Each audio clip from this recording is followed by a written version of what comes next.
Attends, un peu de sérieux quand même, un petit peu de sérieux. Bonjour à tous, donc aujourd'hui on va commencer donc une vidéo de présentation de notre BMW 32 Drift. On est chez notre sponsor Chrono Pneus, donc on est avec Typhoon. Salut Salut Joe, Ty. ça va? Ça va et toi? Ouais, impeccable. Bon alors tu vas nous présenter ta piste 30? Bah ouais c'est ça, donc déjà merci de me suivre déjà pour l'année dernière et puis pour cette année. Avec Donc plaisir. ça voilà donc ma voiture de drift. Donc une E30 avec un V8 5 litres BMW et un compresseur Mercedes. Tu veux que je monte le moteur ou pas? Allez, Allez tu veux voir ça? ouais. Bon il est pas très propre, on sort de roulage, tac. Bah, il est pas très propre, en tout cas la carrosserie est toute neuve. Ouais, donc ça je remercie notre mécano Florian, donc mécano carrossier, parce que forcément il fait un peu de tout. Donc qui nous a refait toute la voiture. Parce Donc, qu'au départ elle était orange, c'est ça? Ouais c'est ça, au début elle était orange, ouais. Orange et puis on Ok, a ok. voulu refaire un peu à notre sauce et puis on s'est dit on va partir sur du noir avec une bonne base de noir brillant. D'accord. C'est un gros moteur, hein? Ouais, il y a un peu de monde. Ah Donc ouais, effectivement. la base moteur c'est un moteur, le bloc c'est un BMW. Ouais, Donc c'est un moteur qui est monté sur les X5 4.8 IS. Donc c'est un moteur qui fait 4.8 de cylindrée. Et avec du coup il y a eu un compresseur Mercedes qui a été greffé dessus.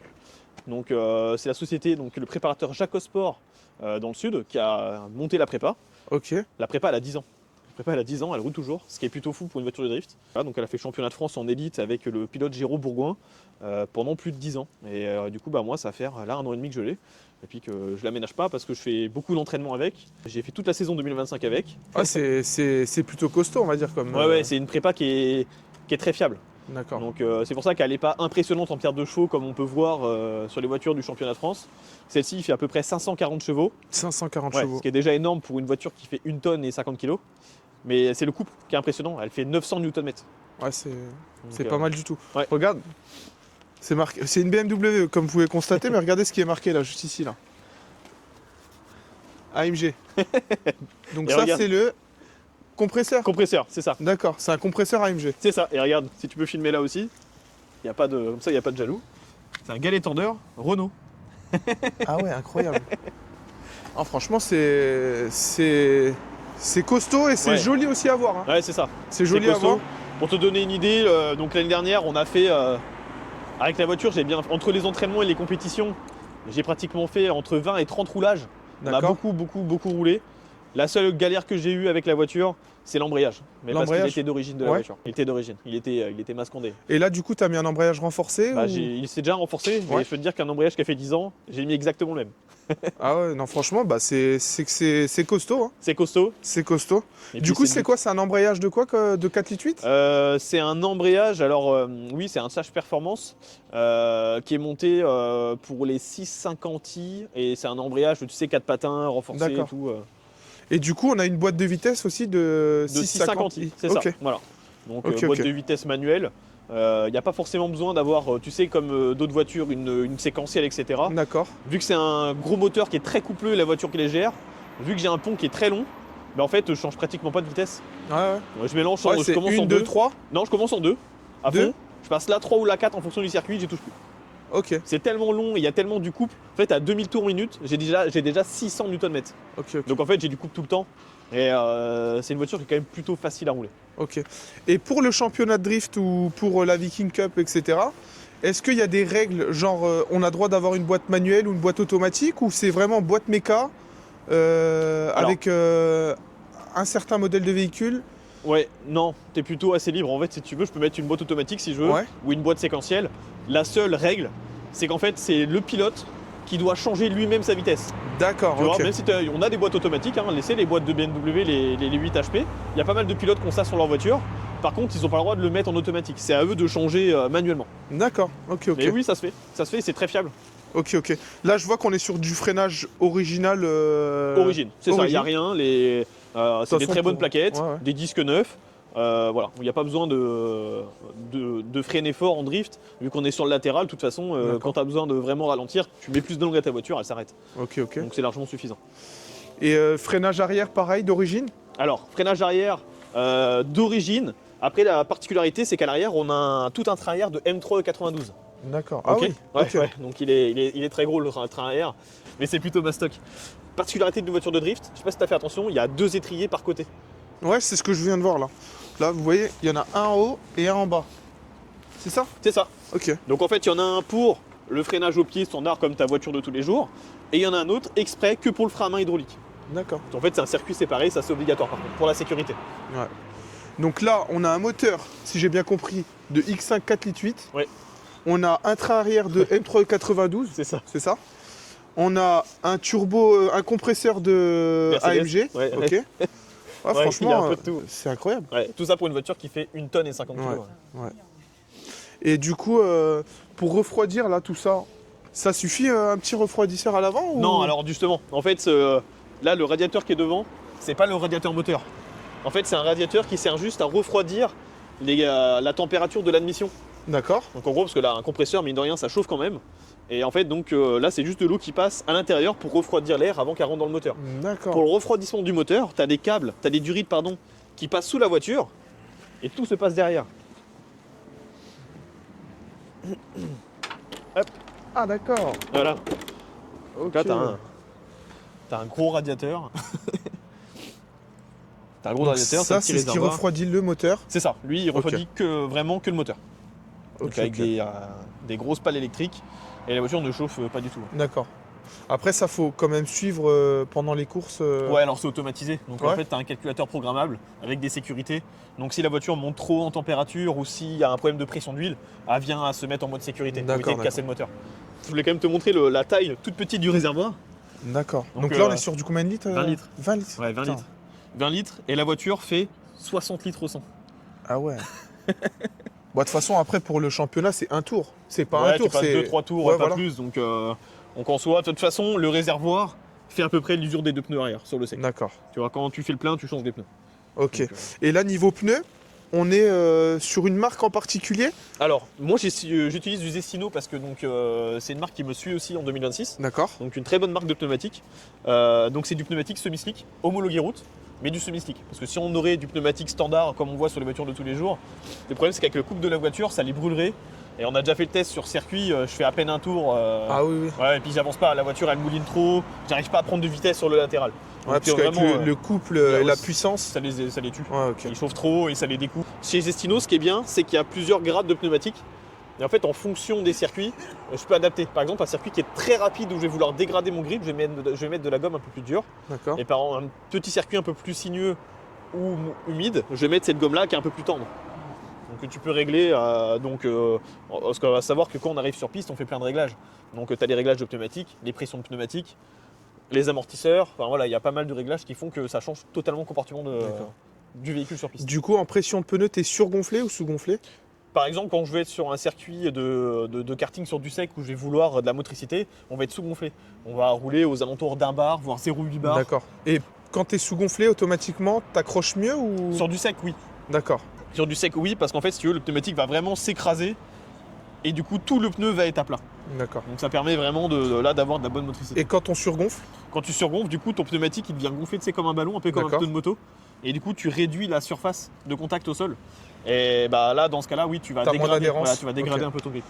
D'où l'importance des pressions Ouais. de pression de pneu. Il faut surtout vérifier vos pressions de pneu. Hein. Ouais, c'est vrai. Que ce voit soit- vraiment, ouais. Que ce soit pour la compétition ou pour tous les jours. Ouais, tous ouais. les jours. Il y a beaucoup de gens qui négligent la pression de pneumatique sur Exactement. leur voiture. Ouais. Et qu'on voit l'impact que ça a sur une voiture de course, c'est que ça, ouais, c'est vraiment très important. Et niveau habitacle, on n'a Ouais, pas, on n'a y pas va regardé? Allez. Déjà, tu peux voir la porte. Elle est légère. Hein. Elle est très légère, ouais, elle est totalement en fibre. Donc Ouais, l'intérieur c'est- est pas très, là, il est pas très propre. Mais voilà, donc c'est plutôt simple. Hein. On a un pedal box.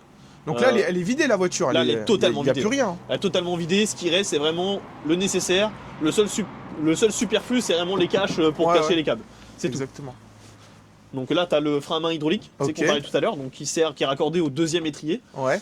Donc la boîte, donc une boîte manuelle standard. Donc ça, c'est un short shifter. Ça permet, tu sais, d'être un peu plus court et d'avoir des verrouillages. Ça veut dire que quand, par exemple, je suis en troisième, je peux passer la 4, mais je peux pas, après de 4 à 5, je ne peux pas la passer. Ça évite de D'accord. me tromper. C'est-à-dire que je peux rétrograder d'un coup et éviter de me tromper et de perdre du temps. Ah, c'est Là, incroyable. tout est, quand même. voilà, tout est réglé, millimétré pour que ça soit utile. D'accord. Donc Et après, du le coup, bourreau. tout ça, là, toute la prépa, là, c'est des renforts tout ça, c'est ça? Tout ça, ouais, l'arceau, c'est un arceau homologué, donc là il y en a plus que nécessaire, des points. En fait, t'as pas besoin d'avoir autant de barres normalement, mais là lui il est plutôt costaud. D'accord. Parce que mine de rien, alors en drift il n'y a jamais eu d'accident grave, mais voilà, la sécurité ça reste pour moi avant tout quand même nécessaire. Non mais c'est très bien. Bah écoute, tu vas nous la démarrer. Ouais. On va écouter quand même le bon gros V8. Ouais. Et puis franchement, en noir comme ça claque. Moi Ouais, j'aime c'est bien. pas mal. Hein. J'attends J'aime de voir bien. avec la déco après. Franchement, le Ouais. noir comme ça là, le carrossier a été bon.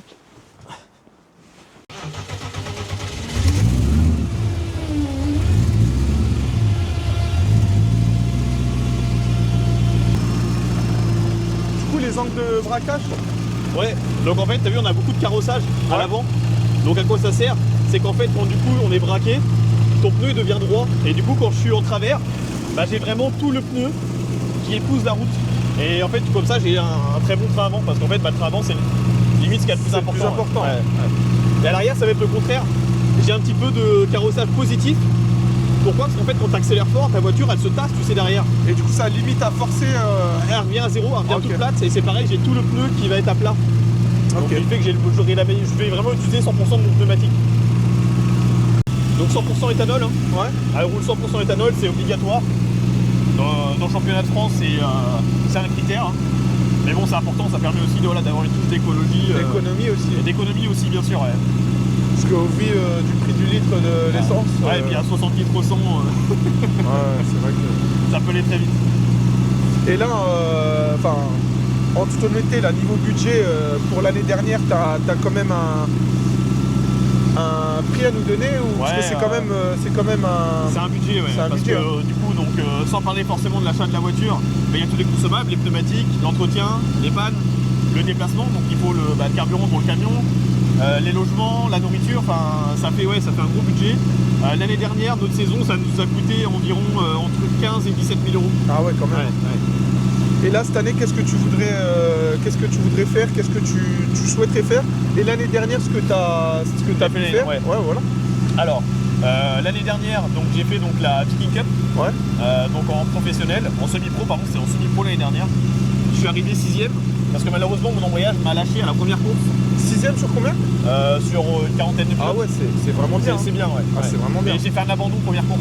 Ah d'accord. Ouais, je suis dégoûté. J'ai fait un podium en qualification. Ouais. Donc j'ai été qualifié dans les 3 meilleurs. Et mon embrayage m'a lâché juste après. Donc j'ai pas pu faire les battles. D'accord. Je suis vraiment déçu. Mais bon, c'est le jeu, c'est un sport mécanique. Bien sûr. Et t'as aussi, t'as fait le Nürburgring aussi. Ouais, c'est ça. On a fait une course de la Nürburgring Drift Cup. Ouais. C'était incroyable.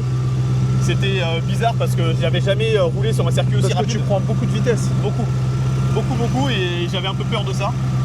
C'était un peu compliqué au début. Ouais. Mais le deuxième jour, on a vraiment travaillé sur la voiture et sur le mental, parce que la voiture elle va bien, c'était que moi qui allais voir. Et du coup, le deuxième jour, on est arrivé à faire quelque chose, on s'est qualifié. Je me suis fait sortir en battle, mais au moins je me suis qualifié et j'étais content à la fin de la journée. On a fait aussi la Drift Cup. Donc La des Drift plus Cup, grosses, ouais. et c'est la plus grosse compétition de drift en même temps que le championnat, c'est une des plus vieilles compétitions. C'était incroyable, t'as une ambiance de fou malade, t'as des gens qui viennent de partout, de tous les pays, en Ukraine, machin, t'as des gens de partout. C'était super bien. Et du coup l'année prochaine, donc cette année pour 2026 que je voudrais faire, donc c'est la Viking Cup. D'accord. Refaire la Viking Cup et puis remettre ma 6ème place en jeu et puis faire mieux forcément. La Drift Cup aussi. Ouais. Faire la Drift Cup en Alsace. Et ce que je voudrais vraiment, c'est être pris à une wildcard du championnat de France, donc une course du championnat de France, si possible à l'Argenton. D'accord. Et puis voilà, pour montrer aussi ce que je suis capable de faire sur un gros championnat comme ça. D'accord. Et puis en espérant l'année prochaine. À 2027, le but c'est ça, c'est de faire le championnat de France. Hein. Ok. Bon, De toute façon, je m'arrêterai pas. Hein. en tout cas, nous on te suivra cette année aussi, Ouais, comme merci. l'année dernière. Merci beaucoup. Et puis je te souhaite quand même une très très belle saison. Merci David. Et puis on va la lever quand même. Ouais, on va faire regarder. 2-3 contrôles et puis un petit réglage de géométrie, allez. regarder si tout va bien. Ouais. Allez, Bah, je te remercie. merci à toi.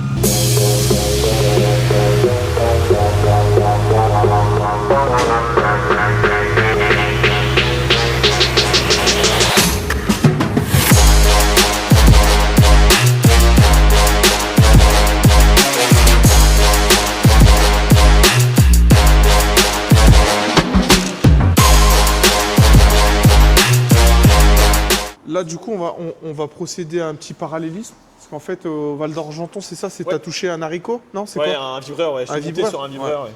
Bon, en fait, on le voit. Donc là, on est sur une géométrie 3D. Et donc, ce que je disais tout à l'heure, le carrossage, il faut que tu sois toujours En négatif. en Ouais. négatif. Donc là, regarde, je vais te faire voir l'écran. Donc là, t'as tapé à gauche, c'est ça? Ouais, à gauche. Tu vois, donc là, à droite, on est impeccable. Ouais. Et à gauche, ça va bouger, mais légèrement. Ouais. Tu vois? Ce que tu disais tout à l'heure, le carrossage, on est sur du négatif, Ouais, toujours, c'est ça. c'est toujours comme ça. Ouais, ouais. Ok.